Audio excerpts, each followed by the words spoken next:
നമസ്കാരം, ഇൻസൈഡിലേക്ക് സ്വാഗതം. കഴിഞ്ഞ 2 ദിവസം മുൻപ് ഗോകുലത്തിന്റെ പല ഓഫീസുകളിലും ഇ ഡി റെയ്ഡ് നടന്നു. ഇന്നലെ പൃഥ്വിരാജിന് ഇൻകം ടാക്സ് നോട്ടീസ് നൽകി. അപ്പോഴേ പറഞ്ഞിരുന്നു അടുത്തത് ആരെയായിരിക്കും ഇനി ലക്ഷ്യം വയ്ക്കുക, അല്ലെങ്കിൽ ആരെ തേടിയായിരിക്കും ഇത്തരത്തിലുള്ള വകുപ്പുകൾ എത്തുന്നത് എന്നുള്ളത്. ഇപ്പോഴിതാ പൃഥ്വിരാജിനൊപ്പം ആന്റണി പെരുമ്പാവൂരിനും ആദായ നികുതി വകുപ്പിന് നോട്ടീസ് കിട്ടുമ്പോൾ ചർച്ചകളിലേക്ക് എമ്പുരാൻ ഇഫക്റ്റ് വീണ്ടും കടന്നു വരികയാണ്. ഗോകുലം ഗോപാലനായിരുന്നു എമ്പുരാന്റെ ഒരു നിർമ്മാതാവ്. ഗോകുലത്തിനെതിരെ ഇ ഡി ശക്തമായ നടപടികളിലാണ്. കഴിഞ്ഞ ദിവസങ്ങളെല്ലാം തന്നെ ചെന്നൈയിലെയും കേരളത്തിലെയും ഗോകുലത്തിൻ്റെ ഓഫീസുകളിലെല്ലാം തന്നെ, ചിട്ടി കമ്പനികളിലെല്ലാം തന്നെ ഇ ഡി റെയ്ഡ് നടത്തുകയും പല രീതിയിലുള്ള രേഖകൾ പിടിച്ചെടുക്കുകയുണ്ട്. പല രീതിയിലുള്ള ഇടപാടുകൾ, നിയമപരമല്ലാത്ത ഇടപാടുകൾ നടന്നിട്ടുണ്ട് എന്ന് ഇ ഡി വ്യക്തമാക്കുകയും ചെയ്തിട്ടുണ്ട്. ഇതെല്ലാം എമ്പുരാനോടുള്ള കേന്ദ്ര സർക്കാരിന്റെ പകയാണെന്ന വാദം ഒരു സൈഡിൽ ഉയർത്തുന്നവരുമുണ്ട്. ഇതിനിടെയാണ് ആന്റണി പെരുമ്പാവൂരിനെതിരായ നീക്കമുണ്ടാകുന്നത്. 2022 റെയ്ഡിന്റെ പശ്ചാത്തലത്തിലാണ് ആന്റണിക്ക് ഇപ്പോൾ നോട്ടീസ് അയച്ചിരിക്കുന്നത്. 2 സിനിമകളുടെ സാമ്പത്തിക ഇടപാടുകളിൽ വ്യക്തത വരാൻ ആവശ്യപ്പെട്ടാണ് ഇപ്പോൾ നോട്ടീസ് നൽകിയിരിക്കുന്നത്. ലൂസിഫർ, മരയ്ക്കാർ, അറബിക്കടലിന്റെ സിംഹം എന്നീ സിനിമകളുടെ കാര്യത്തിലാണ് ആന്റണി പെരുമ്പാവൂർ വ്യക്തത വരുത്തേണ്ടത്. ഈ സിനിമകളുടെ ഓവർസീസ് റൈറ്റും അഭിനേതാക്കളുടെ പ്രതിഫലവുമായി ബന്ധപ്പെട്ട കാര്യത്തിലാണ് ഇപ്പോൾ വ്യക്തത തേടുന്നത്. മോഹൻലാലിനെ ദുബായിൽ വെച്ച് 2.5 കോടി രൂപ കൈമാറിയതിനും വ്യക്തത നേടിയിട്ടുണ്ട്. ആന്റണി പെരുമ്പാവൂരിന്റെ ആശീർവാദ് ഫിലിംസിൽ 2022 റെയ്ഡ് നടത്തിയിരുന്നു.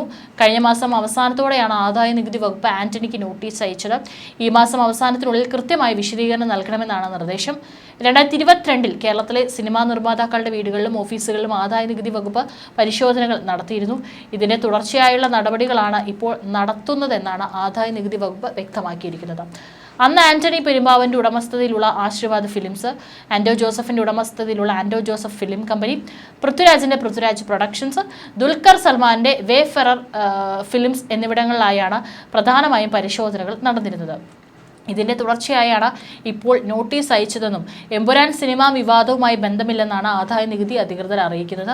കഴിഞ്ഞ ദിവസങ്ങളിലും ഇത്തരത്തിൽ ഇപ്പോൾ ഗോകുലത്തിന്റെ ഓഫീസുകളിൽ റെയ്ഡ് നടത്തുമ്പോഴും ഇ ഡി റെയ്ഡ് നടത്തുമ്പോഴും കഴിഞ്ഞ ദിവസം പൃഥ്വിരാജിന് ഇൻകം ടാക്സ് നോട്ടീസ് നൽകിയപ്പോഴെല്ലാം തന്നെ കൃത്യമായിട്ട് അത് ഒരു എമ്പുരാൻ സിനിമ അല്ലെങ്കിൽ എമ്പുരാൻ സിനിമയുമായി അത് കോർത്തിണക്കേണ്ട കാര്യമില്ല എന്ന് അറിയിച്ചുകൊണ്ട് വകുപ്പ് തന്നെ അവർ നോട്ടീസ് ഇറക്കിയിട്ടുണ്ടായിരുന്നു.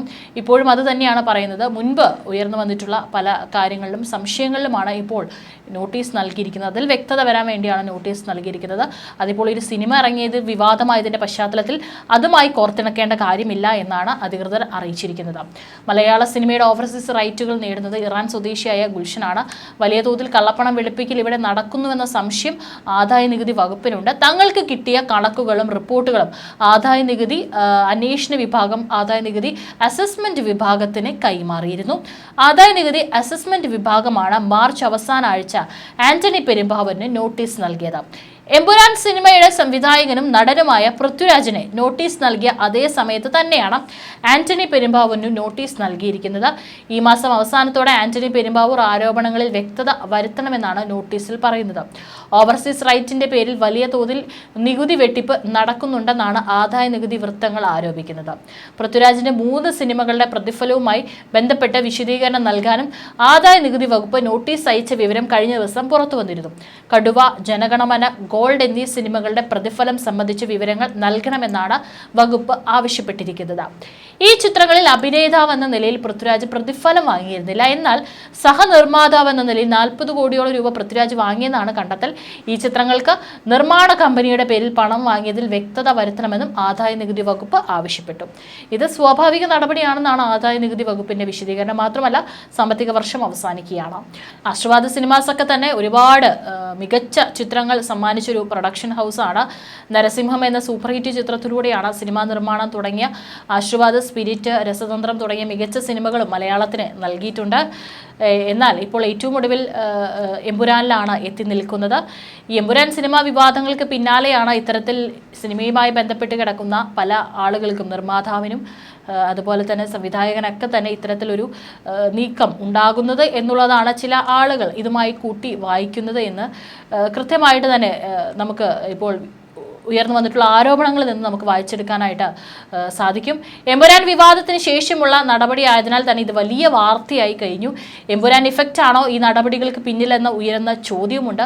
വാർത്തകൾക്കൊപ്പം തന്നെ ശ്രദ്ധ നേടുകയാണ് ഇവയ്ക്ക് സോഷ്യൽ മീഡിയയിൽ ലഭിക്കുന്ന കമന്റുകൾ. ഇഡിയുടെയും ആദായ നികുതി വകുപ്പിന്റെയും നടപടികൾക്ക് പിന്നാലെ സോഷ്യൽ മീഡിയയിൽ ട്രോൾ പൂരമാണ് നടക്കുന്നത്. എമ്പുരാൻ കണ്ടവരും കരുതിയിരുന്നു നിങ്ങളുടെ പേരും ഇഡിയുടെ ലിസ്റ്റിലുണ്ട് എന്നാണ് ഒരാൾ കമന്റ് ചെയ്തിരിക്കുന്നത്. സിനിമ കണ്ടവരുടെ ലിസ്റ്റ് എടുക്കുന്നുണ്ടെന്നാണ് അറിയാൻ കഴിഞ്ഞത്. ടിക്കറ്റിന്റെ മുറി കയ്യിലുള്ളവർ കത്തിച്ച് കളഞ്ഞേക്ക്, ഇല്ലെങ്കിൽ ഇഡി നിങ്ങളെയും തേടിയെത്തുമെന്നാണ് മറ്റൊരാൾ കമന്റ് ചെയ്തിരിക്കുന്നത്. എമ്പുരാൻ കണ്ടവർക്ക് നോട്ടീസ് ഉണ്ടോ? എമ്പുരാൻ കണ്ടവരും പെടും. എമ്പുരാൻ കണ്ടതിന് ഇനി ഇഡി വീട്ടിലെങ്ങാനും വരുമോ? ദൈവമേ, എന്നാണ് ഇനി എൻ്റെ വീട്ടിൽ ഇൻകം ടാക്സ് വരുന്നത്? FDFS കണ്ടും പോയി തുടങ്ങിയ രസകരമായ നിരവധി കമന്റുകളാണ് സോഷ്യൽ മീഡിയയിൽ വന്നിരിക്കുന്നത്. മോഹൻലാൽ മാപ്പ് പറഞ്ഞതുകൊണ്ട് സേഫായി എന്നും ചിലർ കമന്റ് ചെയ്തിട്ടുണ്ട്. ചിത്രത്തിന്റെ നിർമ്മാണ പങ്കാളിയായ ഗോകുലം ഗോപാലിന്റെ ചെന്നൈയിലെയും കൊച്ചിയിലെയും കോഴിക്കോട്ടെയും ഓഫീസുകളാണ് ഇഡി റെയ്ഡ് നടന്നത്. പിന്നാലെ ഗോകുലം ഗോപാലിനെ ഇഡി ചോദ്യം ചെയ്യുകയും ചെയ്തു. തൊട്ടടുത്ത ദിവസം തന്നെ പൃഥ്വിരാജിനും ആദായ നികുതി വകുപ്പിന്റെ നോട്ടീസ് വന്നിരുന്നു. എന്നാൽ അത് എമ്പുരാൻ ഇഫക്റ്റ് അല്ല എന്നായിരുന്നു ആദായ നികുതി വകുപ്പിന്റെ വിശദീകരണം. 2022 നടത്തിയ പരിശോധനകളുമായി ബന്ധപ്പെട്ടാണ് നോട്ടീസ് അയച്ചതെന്നും അക്കാലത്തെ സിനിമകളുടെ പ്രതിഫല വിവരങ്ങൾ ഹാജരാക്കണമെന്നാണ് നോട്ടീസിൽ പറഞ്ഞിരിക്കുന്നത്. അത് നേരിട്ടോ അല്ലാതെയോ മെയിൽ വഴിയോ ഒക്കെ തന്നെ വ്യക്തത വരുത്താനായിട്ട് പൃഥ്വിരാജിനോട് പറഞ്ഞിട്ടുണ്ട്. നിലവിൽ എമ്പുരാൻ ചരിത്ര നേട്ടങ്ങൾ കൊയ്ത് മുന്നോട്ട് പോവുകയാണ്. റിലീസ് ചെയ്ത് 5 ദിവസത്തിനുള്ളിൽ തന്നെ 200 കോടി കളക്ഷൻ നേടിയ ആദ്യ മലയാള ചിത്രം എന്ന റെക്കോർഡ് നേടിയ എമ്പുരാൻ അതിന് പിന്നാലെ തിയേറ്റർ ഷെയർ 100 കോടി രൂപ കളക്ട് ചെയ്യുകയും ചെയ്തു. ചരിത്രത്തിൽ ആദ്യമായിട്ടാണ് ഒരു മലയാള സിനിമയുടെ തിയേറ്റർ ഷെയർ 100 കോടി കടക്കുന്നത്. സിനിമയുടെ നിർമ്മാതാക്കൾക്ക് തിയേറ്ററുകളിൽ നിന്ന് ലഭിക്കുന്ന പങ്കാണ് തിയേറ്റർ ഷെയർ എന്നതുകൊണ്ട് അർത്ഥമാക്കുന്നത്.